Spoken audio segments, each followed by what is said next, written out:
Et à 10h10, c'est notre dernier rendez-vous estival déjà en cuisine avec nos chefs, déjà en cuisine forcément. Ce matin, nous sommes avec Charles Coulombeau, le chef étoilé du restaurant gastronomique Yozora dans le centre Pompidou-Metz à Metz. Bonjour Charles Coulombeau. Bonjour à tous. Alors je me permets une petite réflexion. Donc le restaurant Yozora à Metz n'est pas étoilé, du moins pas encore, mais par contre la maison dans le parc à Nancy, dont je suis aussi le chef, est étoilée. Voilà. Mais peut-être que vous nous porterez bonne chance pour l'année prochaine. Ouais. Exactement. Non, parce que c'est vrai que la dernière fois, je vous avais en tant que chef de la maison dans le parc. Mais vous faites comment avec deux maisons? C'est un planning de sportifs aussi. Je me partage. Ouais. Voilà, je me partage. Nancy et Metz sont relativement proches, donc voilà, je partage mes semaines entre les deux établissements. Je me partage et je partage mes passions. La Yozora, c'est la cuisine japonaise, hein, c'est ça? C'est ça. Alors c'est Yozora, ça veut dire la voûte céleste en japonais. Donc c'est le ciel nocturne parce que c'est un restaurant qui n'est ouvert que le soir. Et on a en plus la chance d'être sous la grande voile construite par Shigeru Ban, qui est l'architecte du centre Pompidou-Metz. Donc c'est vraiment un très très bel endroit. Et donc comme c'est un architecte japonais, c'est aussi un hommage au lieu.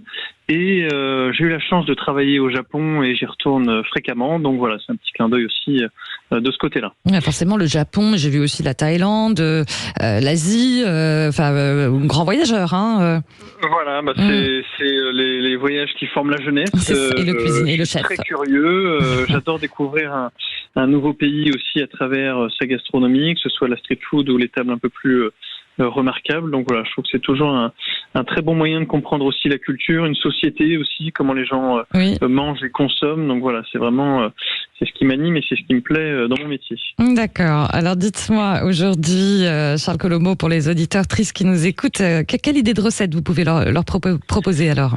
Alors, je vais leur apprendre un assaisonnement qui est... alors, bien sûr, il faut avoir à proximité une épicerie asiatique, mais maintenant, chaque grande ville en est dotée, et puis aussi, dans les grandes surfaces, on en trouve de plus en plus. Donc, on va réaliser ce qu'on appelle une sauce ponzu. Donc, la sauce ponzu, pour la petite histoire, en fait, ponzu, c'est un mot qui est dérivé... du néerlandais, parce que c'est un mot qui a été rapporté au XVIIIe siècle par les colons hollandais quand ils sont arrivés au Japon, qui était un des seuls pays à pouvoir accéder à l'île. Et ils ont ramené ce qu'on connaît bien, c'est le punch. Et en fait, le punch, qui est cet alcool avec toujours plein d'agrumes infusés dedans, et en fait a donné par dérivation le mot ponzu. Et le ponzu, c'est de la sauce soja infusée aux agrumes. Et ce ponzu, on peut l'utiliser pour plein de choses, en marinade, sur une viande, au barbecue, voilà, il y a plein de choses à en faire.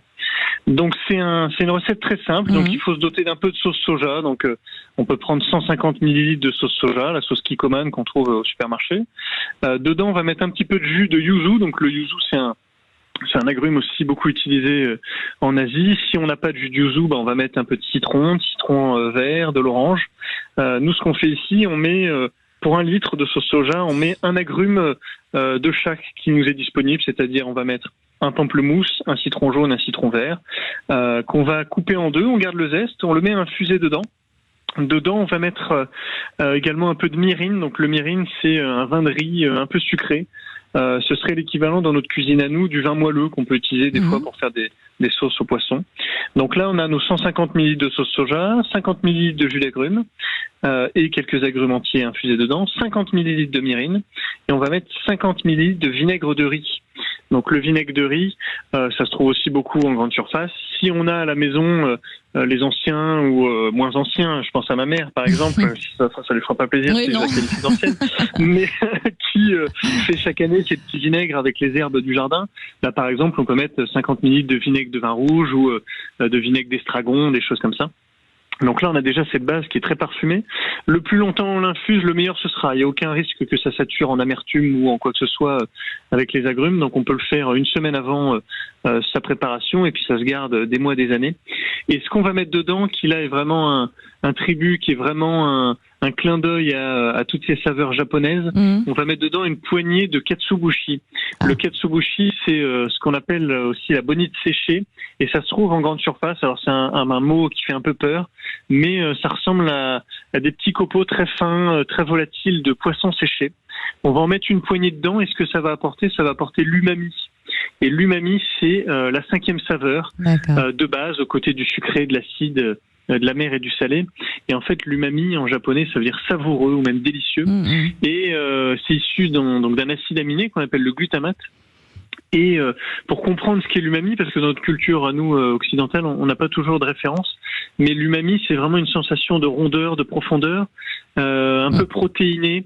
C'est par exemple le goût d'une tomate qui a été rôtie au four, c'est le parmesan, c'est bien sûr la sauce soja, c'est le jus d'un rôti dans le fond de la plaque à rôtir.